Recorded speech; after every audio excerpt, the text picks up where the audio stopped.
Senadora pelo Mato Grosso do Sul desde 2015, líder da bancada feminina no Senado, ex-presidente da Comissão de Constituição e Justiça e pré-candidata à presidência da República pelo MDB.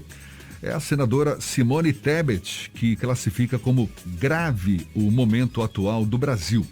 De acordo com ela, a polarização chega a limites inaceitáveis e é preciso uma nova visão ponderada para chamar a razão e colocar as coisas no devido lugar para permitir o país seguir adiante.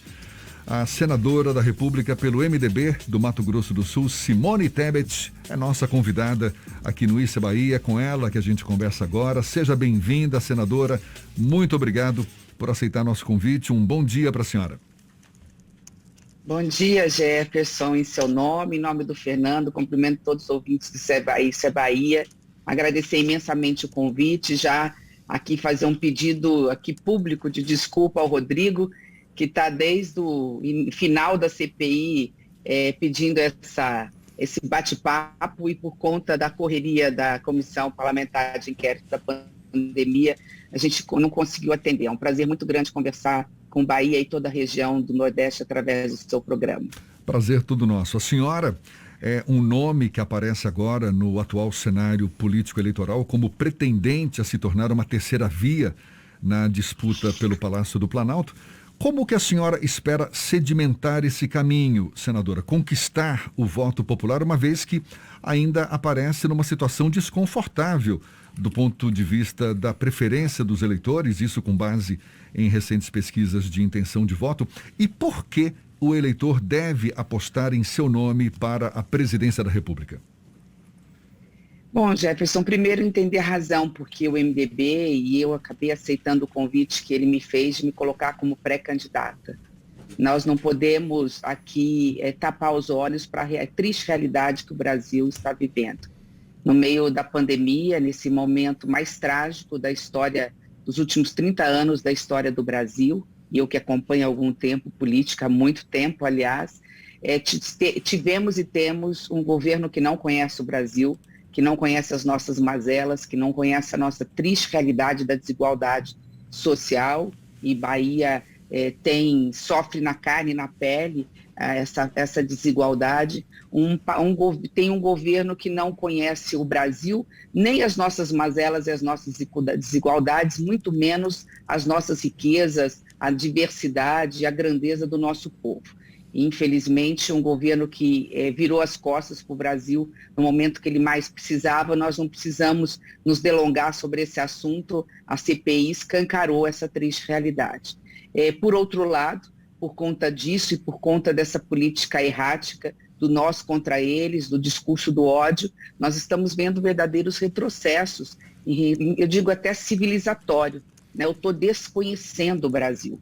O Brasil que é, como na Bahia, a Bahia de Todos os Santos, né? Que tem esse sincretismo religioso maravilhoso, que somos um povo tão diverso, e essa é a nossa maior riqueza. Nós nos amamos por sermos diferentes, né? Por termos dentro de nós não só todas as religiões, mas todas as crenças, mas toda a diversidade, toda a riqueza.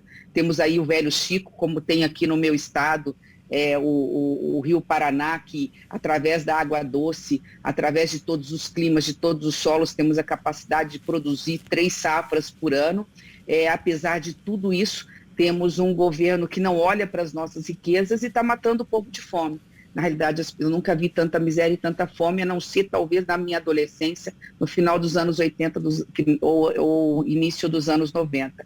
Então, diante de todos esses cenários, entre tantos, você acabou de falar aí a respeito da violência que não para de crescer na Bahia, um dos estados que tem o maior índice de desemprego do Brasil, de desalentados, pessoas que não têm nem não tem mais nem esperança de sair da cama para buscar emprego, porque sabe, bate na porta, ao invés de ter uma placa precisa, se tem uma placa, não há vagas. Então, diante de tudo isso, o maior partido do Brasil não pode ficar inerte, não pode ficar omisso. Então, quando eu recebi esse convite, estive diante da seguinte realidade também: não há nenhuma pré-candidata mulher. Eu falei, mas como assim?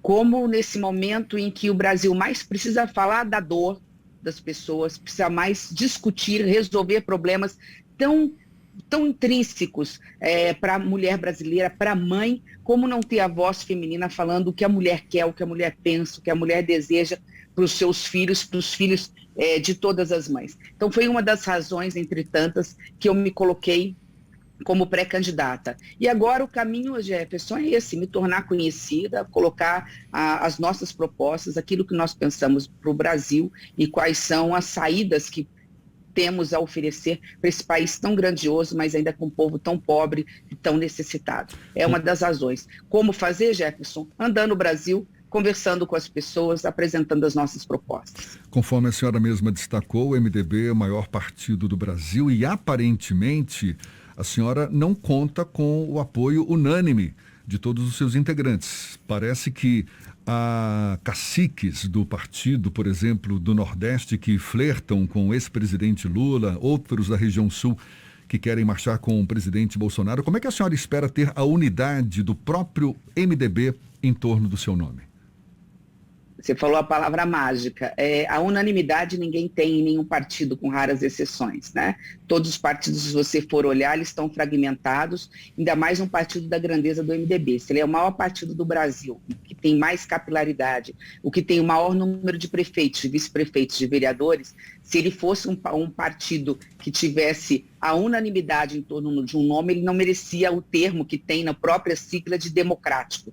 O MDB é democrático porque desde sempre ele acobertou todas as correntes ideológicas, desde a época da ditadura, e agora não é diferente. Nós temos pessoas de centro-direita, nós temos pessoas de centro-esquerda, nós temos pessoas que são efetivamente de centro-ponto, e isso é que faz do MDB a sua maior grandeza. As pessoas acham que essa é a maior fragilidade. Não é. Nós não queremos a unanimidade, nós queremos, você falou a palavra mágica, a unidade do partido. E essa unidade nós já temos. É óbvio que um ou outro pode ainda não estar conosco no caminho, mas vão convergir, eu não tenho dúvida nenhuma. E lembrando assim, as pessoas cobram muito do MDB e às vezes esquecem de alguns outros partidos. No nosso pré-lançamento, nós tivemos presente, junto conosco, dos 15 senadores, 11. Então, assim, não dá para desconsiderar. Os prefeitos das maiores cidades, inclusive das duas maiores, que são a capital de São Paulo, a cidade de São Paulo, e Porto Alegre, no Rio Grande do Sul, que são as duas cidades que nós temos os prefeitos do MDB das maiores cidades, estavam presentes. Estavam presentes a maioria dos diretórios regionais do MDB, se não estavam seus presidentes, mandaram os seus representantes. Então, é início de uma jornada que é para falar de Brasil, que é para falar daquilo que realmente importa, aquilo que realmente precisamos fazer. O que realmente importa são as pessoas. E é preciso agora o MDB se posicionar diante desse momento trágico. Se depender de mim, eu vou estar levando a voz da mulher brasileira, eu vou estar levando a voz do que pensam os democratas do Brasil e principalmente nós estaremos levando não só a esperança, mas propostas realmente efetivas para tirar o Brasil dessa crise. Quando eu falo em crise, eu estou falando de fome, de forma imediata. Recentemente aprovamos o Auxílio Brasil, antes chamado de Bolsa Família, de R$400. Ajudei a aprovar aqui no Congresso Nacional. Nós estamos falando daquilo que precisa ser feito no dia seguinte à posse de um presidente da República, que é voltar os olhos efetivamente para essa desigualdade, no que se refere não só a uma educação de qualidade, que faça com que o filho do cidadão mais humilde do interior da Bahia tenha a mesma qualidade de ensino do filho do cidadão mais rico desse país, por exemplo, no estado de São Paulo, passando por ações de médio e longo prazo. Só assim realmente nós vamos ter o índice de violência diminuído, né, como vocês comentaram aí sobre a violência, só assim nós vamos ter condições de ver cada cidadão, cada trabalhador com um emprego digno, com qualidade, sustentando a sua família, diminuindo a necessidade de programas sociais como o Auxílio Brasil, e só assim nós poderemos fazer. E aí sim, eu acho que é o que falta decisivamente para resolvermos a médio e longo prazo o problema do país e não ficarmos a cada crise, a cada aumento do dólar, a cada instabilidade de uma assistência máxima do governo, um plano nacional e um plano regional de desenvolvimento. Senadora, a Bahia, sim, é muito... Pois não. A senhora teve um protagonismo grande na CPI da pandemia, mesmo não sendo integrante titular. a bancada feminina foi responsável por grandes momentos, a exemplo do momento da entrevista, do questionamento, do interrogatório do deputado federal Luiz Miranda. A senhora foi responsável por obter talvez uma das informações mais relevantes daquele momento da CPI da pandemia. Mas ainda assim as mulheres permanecem em segundo plano. A senhora não foi indicada pelo MDB para ser titular da CPI, assim como as outras mulheres que fazem parte do Senado Federal. A sua candidatura à presidência da República, a pré-candidatura, pretende discutir essa questão do machismo estrutural da nossa sociedade e, a partir daí, mostrar que a mulher tem condições de ser protagonista, diferente do que o próprio machismo estrutural fez com a Dilma Rousseff em 2016? Bom, são duas coisas que eu acho que são distintas.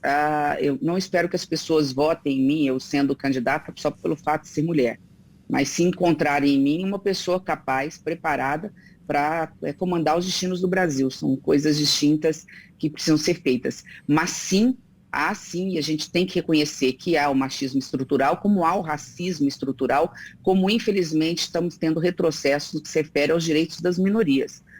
Uma pré-candidatura de uma mulher já significa por si só, né, e eu estou aqui cumprindo também de alguma forma essa missão, de que é preciso que tenhamos representatividade em todas as áreas. Especificamente em relação à questão da mulher na política, as pessoas falam muito assim, do empoderamento. É importante a gente também desmistificar isso. As mulheres não querem empoderamento, elas querem protagonismo. O protagonismo que tem que ter numa sociedade plural, todos aqueles que são e pensam diferentes. Então, a partir do momento que a minha pré-candidatura já é por si só um posicionamento, uma das razões porque eu aceitei ser pré-candidata, no caso pelo MDB, foi quando eu olhei e falei, bom, nós nas últimas 3 eleições, nós tivemos uma mulher pré-candidata, nós não vamos ter nenhuma agora. Marina Silva foi pré-candidata em 2010, em 2014 e em 2018, além, obviamente, da ex-presidente Dilma Rousseff. E agora nós não temos nenhuma pré-candidata, então esse é um ponto. Não só para falar da mulher, do protagonismo da mulher, o quanto a mulher é tão importante quanto os homens em qualquer área da vida, no jornalismo, na política, no chão da fábrica, gerindo uma fábrica, sendo presidente de uma grande empresa.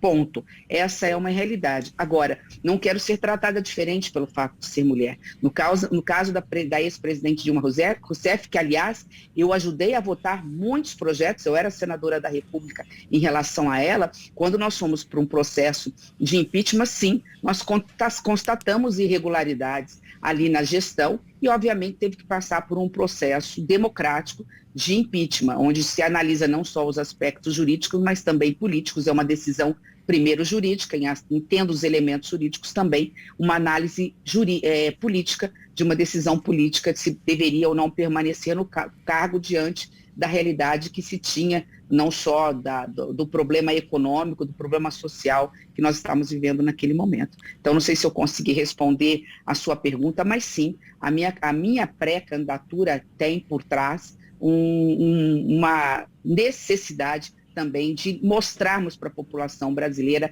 que o protagonismo da mulher se faz necessário. Se nós somos capazes de estarmos na política, nós somos capazes de estar em todos os espaços de poder fora de casa, na iniciativa privada, no ambiente de trabalho.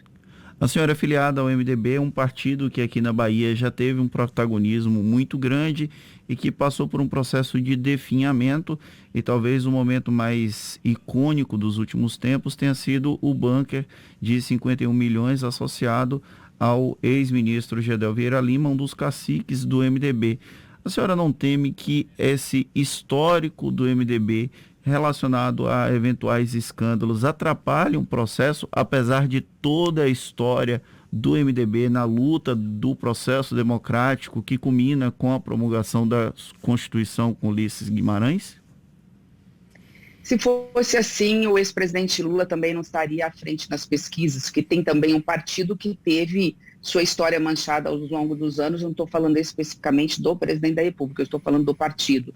Né? Os grandes partidos como MDB, PSDB, o próprio DEM, que hoje é a União Brasil, o Partido dos Trabalhadores, todos os partidos tiveram ao longo da história, diante de cenários adversos, que não vem ao caso mencionar, situações como a que você mencionou.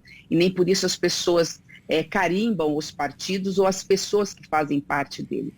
Para mim está muito claro que esta é uma eleição, principalmente essa, pós-pandemia, depois de tanta dor, de tanta morte, se me permitir, aproveito para aqui manifestar a minha solidariedade a todas as famílias que perderam seus entes queridos para a Covid-19. Da mesma forma, se me permitir estender aqui a minha solidariedade, dizer que aqui no Congresso nós estamos prontos para votar qualquer projeto que possa buscar recursos, créditos extraordinários para atender as vítimas das enchentes aí do sul da Bahia. A gente acompanhou tudo pelos jornais, sabemos que tem mais de 200 mil pessoas afetadas, comerciantes que muitas vezes precisam de alguma forma de algum subsídio para poder reabrir as suas portas, então que possam também contar conosco, me permitindo fazer esse parêntese aí, já fechando esse parêntese. Mas é isso, política é assim. Eu acho particularmente que essa eleição vai ser uma eleição de propostas. As pessoas querem olhar no olho do candidato, do pré-candidato ou da pré-candidata,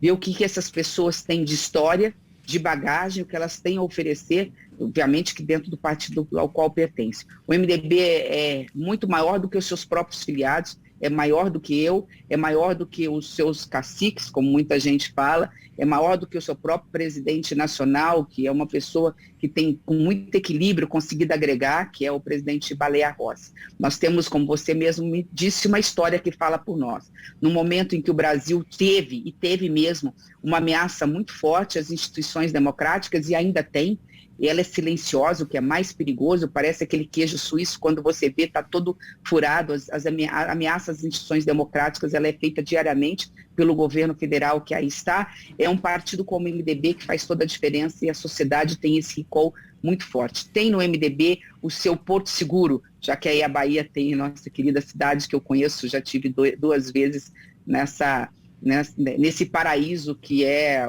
a Porto Seguro e todas as cidades turísticas da Bahia. Da mesma forma que Bahia tem seu Porto Seguro, o Brasil sabe que tem no MDB e em outros partidos democráticos, e tem também nos seus homens e mulheres democratas o seu Porto Seguro. No momento em que precisa, nós estamos prontos para dar o nosso trabalho, para colocar dentro da nossa capacidade, do nosso limite, toda a nossa experiência para dizer não. Não à ditadura, não ao autoritarismo, não a retrocessos, e sim a favor da vida, da liberdade, da igualdade de oportunidade, da capacidade de receber e acolher a todos, dizendo que, eu quero dizer uma frase que eu reputo para mim como um mantra, todos os dias. A maior riqueza do nosso povo não está necessariamente nas belezas das nossas matas, nos nossos mananciais de alga doce, nossos pontos turísticos.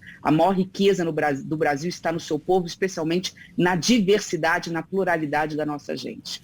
Senadora Simone Tebet, pré-candidata do MDB à presidência da República, reitero nosso prazer em tê-la aqui conosco. Muito obrigado pela atenção dada aos nossos ouvintes. Um bom dia e até uma próxima. Eu é que agradeço. Um bom dia a todos. Agora, 8h45 na Tarde FM.